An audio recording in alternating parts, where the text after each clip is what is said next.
Hello hello, Harsha లేడా? హర్ష ఉన్నాడు. ఇంతకి మీరెవరు? నేను వాళ్ళ బాస్ విహారిని.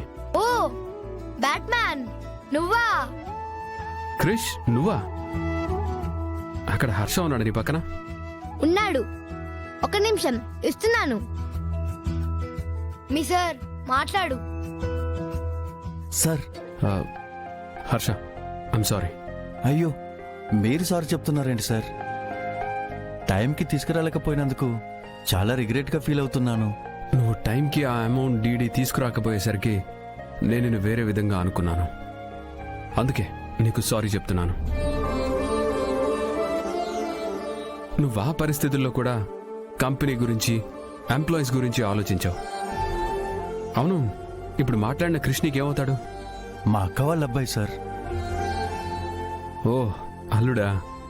అవును సార్. ఈరోజు ఆల్మోస్ట్ ఆల్ మా నాన్న కంపెనీ నా నుంచి చేయి జారిపోయేది. ఒక విధంగా అందరిలో నా పరువు పోయేది. మీ అల్లుడు, మీ అక్క టైంకి వచ్చి నన్ను సేవ్ చేశారు. వాళ్ళు చేసిన సహాయానికి నేనేదైనా హెల్ప్ చేయాలనుకుంటున్నాను.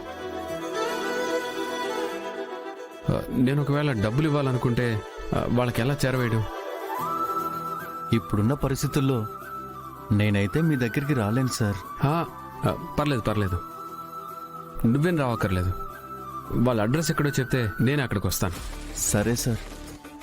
వీళ్ళు ఎంవిపి కాలనీ పక్కనే ఉండే కాలనీలో ఉంటారు సార్. అక్కడ రామాలయం దగ్గరికి వచ్చి లెఫ్ట్ తీసుకొని మళ్ళీ రైట్ తీసుకుంటే వచ్చేస్తారు సార్.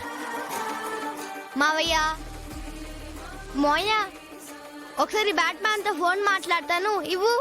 ఏంటి బ్యాట్మెనా? బ్యాట్మెన్ ఎవరురా? మీ సారు చాలా మందికి ఏదో కంపెనీ తీసుకొని హెల్ప్ చేస్తున్నారంట కదా.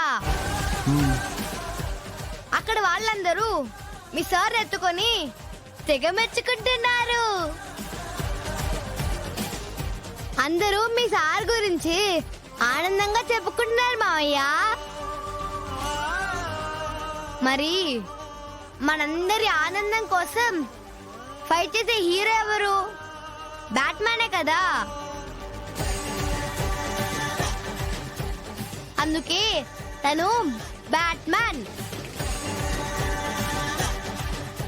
ఒకసారి ఫోన్ ఇవ్వు, నేను మాట్లాడతాను.